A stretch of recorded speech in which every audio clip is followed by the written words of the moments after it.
क्या होती है? प्रॉपर्टी होती है। क्या होती है? मटेरियल की प्रॉपर्टी होती है। क्या होगा? मटेरियल की प्रॉपर्टी। ये करता क्या है? फिर वही का ये यही बताता है कि कौन मीडियम इतनी ज्यादा लाइट को बेंड कर पाएगा। ये तो बता रहे हैं कौन मीडियम कितनी ज्यादा लाइट को बेंड कर पाएगा, क्योंकि वहां मैंने क्या बताया कि जो हमारी ऑप्टिकल डेंसिटी थी वो कहीं ना कहीं किस पर डिपेंड कर रही थी? Refractive index. ये रिफ्रैक्टिव इंडेक्स एक टाइप का कंपैरिजन बनाता है, और कंपैरिजन क्या बनाता है? Speed of light in medium first with respect to speed of light in medium second. अगर हमें रिफ्रैक्टिव इंडेक्स निकालना है तो हम क्या करते हैं? हम दो स्पीड ऑफ लाइट के क्या ले लेते हैं? रेशियो ले लेते हैं। कि भाई सिंपल सी चीज ये सोचो कि अगर आपको अपने बारे में पता करना हो कि हम कैसे हैं, तो हम क्या करेंगे? हम किसी ऐसे इंसान से कंपैरिजन करेंगे जो हमसे अच्छा होगा, करेंगे कि नहीं? जब उससे कंपैरिजन करेंगे तभी तो बता पाएंगे कि हाँ भैया हम यहाँ पर है कि नहीं? कंपैरिजन हमेशा कैसे किया जाता है? बुरे लोगों से किया जाता है। कंपैरिजन हमेशा कैसे किया जाता है? अच्छे लोगों से किया जाता है। तो रिफ्रैक्टिव इंडेक्स क्या है? एक टाइप का कंपैरिजन है। किसके साथ? स्पीड ऑफ लाइट, ऐसे मीडियम स्पीड ऑफ लाइट में जो सबसे क्या हो? बेस्ट। तो रिफ्रैक्टिव इंडेक्स टू टाइप के होते हैं। एक रिफ्रैक्टिव इंडेक्स होता है एब्सोल्यूट। क्या होता है? Absolute refractive index. और एक रिलेटिव रिफ्रैक्टिव इंडेक्स होता है, वो हम बाद में डिस्कस करेंगे। पहले हम क्या डिस्कस करेंगे? कैसा डिस्कस करेंगे? Absolute refractive index. तो ये एब्सोल्यूट रिफ्रैक्टिव इंडेक्स ही किसी मटेरियल का रिफ्रैक्टिव इंडेक्स होता है। जो ये एब्सोल्यूट रिफ्रैक्टिव इंडेक्स होता है, ये किसी मटेरियल का क्या होता है? Refractive index. जैसे अगर मैं पहला मीडियम ले लिया एयर, दूसरा मीडियम ले लिया वाटर। अच्छा, सबको पता है speed of light in air क्या होती है? आपको पता है होती है 3 × 10⁸ मीटर पर सेकेंड, और इसको हम लोग डिनोट करते हैं सी। करते नहीं क्या? और सेकेंड मीडियम हमें नहीं पता है कि सेकेंड मीडियम कौन सा है, तो इसमें स्पीड ऑफ लाइट क्या हो जाएगी? v। ठीक, हमने क्या किया? हमने एक मीडियम को क्या कर दिया? फिक्स कर दिया, और वो मीडियम कैसा हो गया? एयर। और दूसरे मीडियम के बारे में हमें पता करना है। तो कहीं ना कहीं ये जो सेकेंड मीडियम का जो एब्सोल्यूट रिफ्रैक्टिव इंडेक्स हमें क्या करना है? पता करना है। एक ही मीडियम का एब्सोल्यूट रिफ्रैक्टिव इंडेक्स पता करते हैं। तो भाई मैंने क्या बताया? किसी के बारे में अगर तुम्हें पता करना है तो सबसे अच्छे से क्या कर दो? कंपैरिजन कर दो। अब भाई इस मीडियम में तुम्हें रिफ्रैक्टिव इंडेक्स पता करना है, और रिफ्रैक्टिव इंडेक्स बताएगा क्या? कि कितनी लाइट बेंड हो रही है या कितनी लाइट आगे जा रही है। तो इस मीडियम का तुम्हें पता करना है, इस प्रॉपर्टी को, तो तुम क्या करोगे? बेस्ट से कंपैरिजन करोगे। तो एब्सोल्यूट रिफ्रैक्टिव इंडेक्स जब भी तुम निकालोगे तो तुम क्या करोगे? हमेशा पहला मीडियम क्या कर दोगे? फिक्स कर दोगे, और पहला मीडियम क्या होगा हमारा? ए। और सेकंड जिसका हमें पता करना है उसको रख देंगे। तो रिफ्रैक्टिव इंडेक्स क्या करता है? एक कंपैरिजन है, तो ये हमेशा क्या होता है? It is the ratio of speed of light in air to the speed of light in that medium. जिस मीडियम का आपको क्या पता करना हो? रिफ्रैक्टिव इंडेक्स पता करना हो, तो हम क्या करेंगे? Ratio of speed of light with in air to the speed of light in that medium. अब बताओ सेकेंड मीडियम का तुम्हें रिफ्रैक्टिव इंडेक्स पता करना है कि नहीं करना है? तो मैं लिख सकता हूं n second,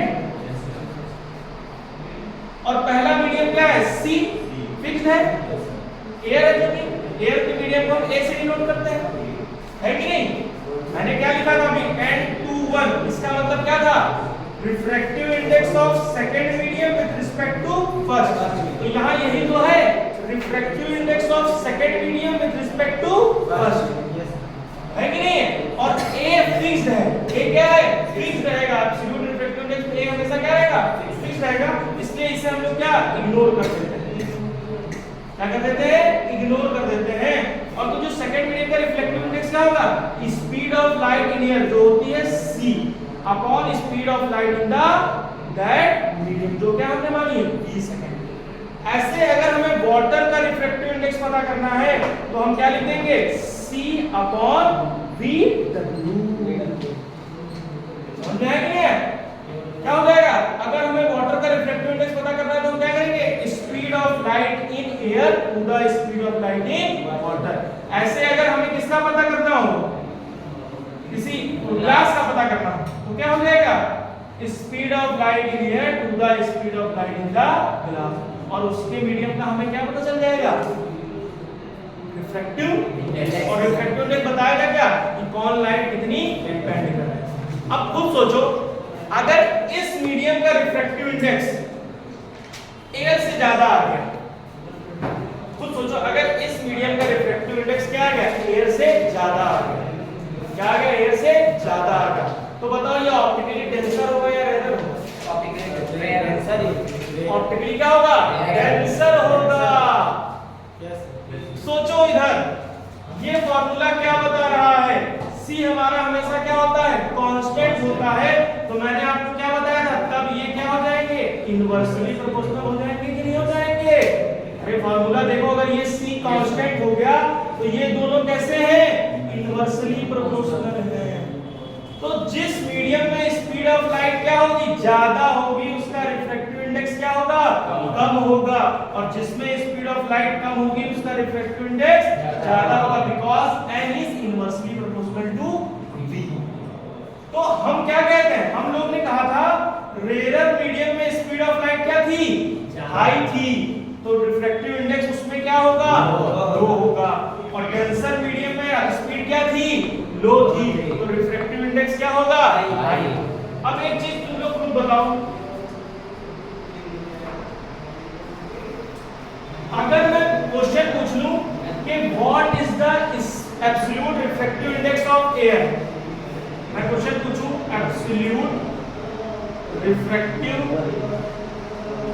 index of air, मैंने तुमसे क्वेश्चन पूछा तो मैंने क्या बताया कि Na लिखोगे, इसे लिखोगे कि नहीं लिखोगे Na, और इसका फार्मूला क्या था C अपॉन Va एयर, तो लिखोगे ना जिस मीडियम का पता करना है उसकी स्पीड, और एयर में स्पीड क्या होती है c ही होती है, तो क्या हो जाएगा c/c, और Na हमारा क्या आ जाएगा। तो एयर का हमेशा रिफ्रैक्टिव इंडेक्स क्या होता है एब्सोल्यूट रिफ्रैक्टिव इंडेक्स क्या होता है,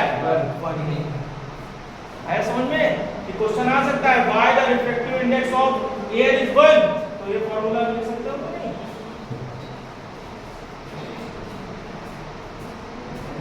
लिख सकते हो कि नहीं लिख सकते हो? तो समझ में आया एब्सोल्यूट रिफ्रैक्टिव इंडेक्स क्या होता है स्पीड ऑफ लाइट का, स्पीड ऑफ लाइट का किसके साथ कंपैरिजन उस मीडियम के जिस मीडियम के बारे में हमें क्या पता करना हो रिफ्रैक्टिव इंडेक्स।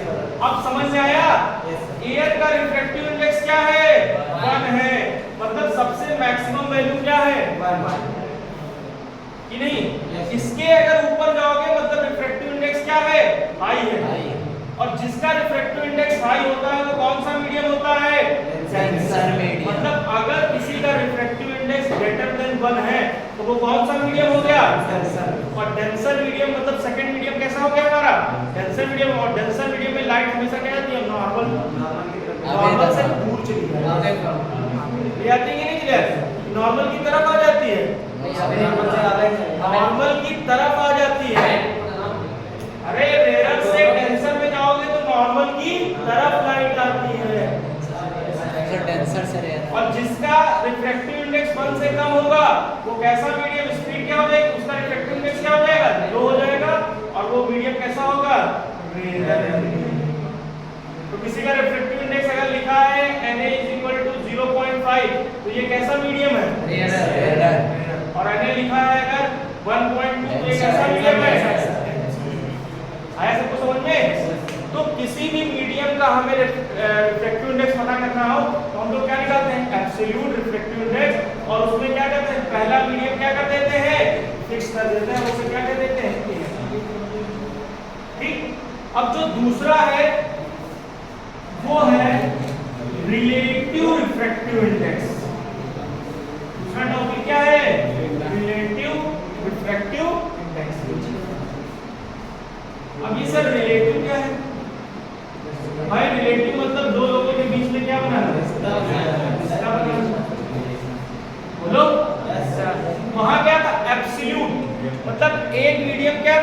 फिक्स्ड था और दूसरा मीडियम के बारे में हमें पता लगाना रहता था।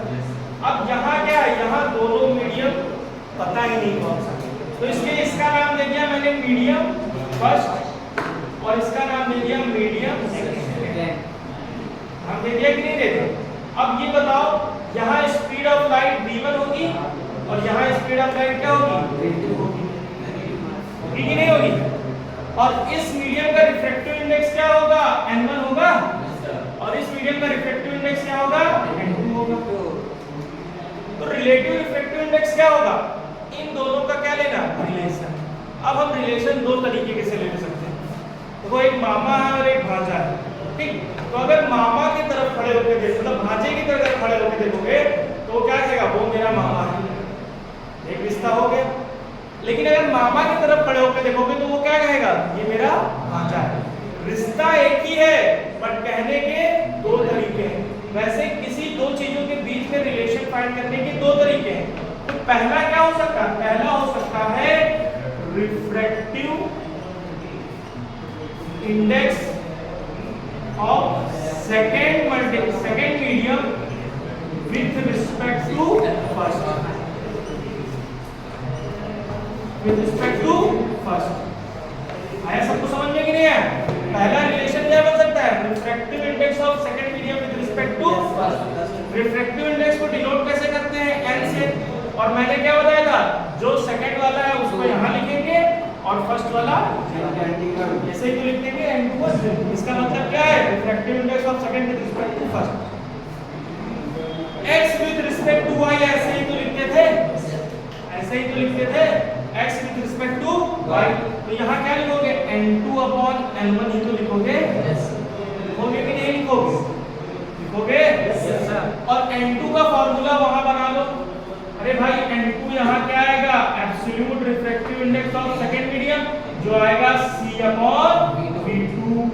n1 क्या आ जाएगा हमारा, c अपॉन v1। आएगा कि नहीं आएगा? अभी तो फार्मूला बनाए, n2 की जगह क्या लिखोगे, c अपॉन v2, और n1 की जगह क्या लिखोगे, c अपॉन v1, जो v1 कहां पहुंच जाएगा, यहां पहुंच जाएगा। और ये c क्या हो जाएगा, कैंसर, और n21 क्या आ जाएगा हमारा, v1 अपॉन v2। तो अगर कोई तुमसे पूछे what is refractive index of second medium with respect to first, तो ये क्या हो गया, it is the ratio of speed of light in first medium to second medium. आया समझ में? तो रिफ्रैक्टिव इंडेक्स का फार्मूला क्या है, रिफ्रैक्टिव इंडेक्स का, it is the ratio of speed of light in the first medium to the second medium। तो हमारा n21 की वैल्यू क्या आ गई, v1 अपॉन, आगे की नहीं आ गई?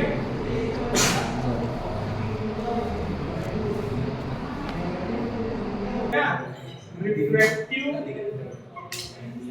इंडेक्स ऑफ फर्स्ट मीडियम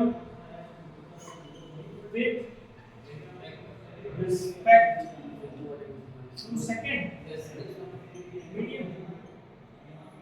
तो इसको हम क्या लिखेंगे, वहां n21 का मतलब क्या था, refractive index of second medium with respect to first, but यहां क्या है, first with respect to second, मतलब इसको हम लिखेंगे n1, और वो आएगा क्या, n1 अपॉन a।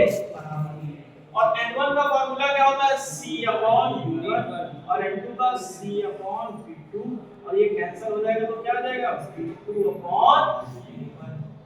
n12 हमारा क्या आएगा, v2 अपॉन v1। तो यहां से क्या लिख सकते हो कि refractive index of first medium with respect to second medium क्या होता है, it is the ratio of the speed of light in the second medium with respect to first medium. आ गया?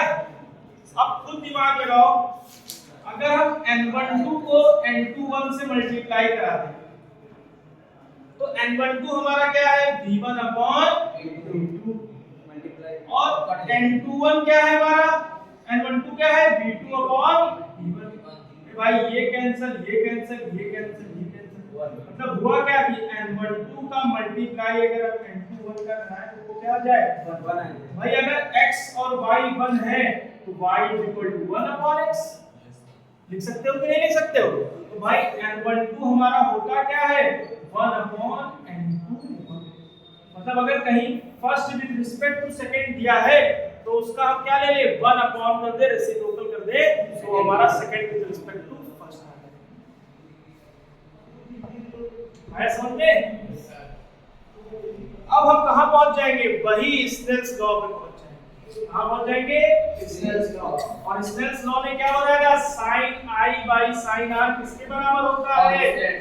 कांस्टेंट। और उसी को बराबर किसके कर दिया था? Refractive index of second medium with respect to first.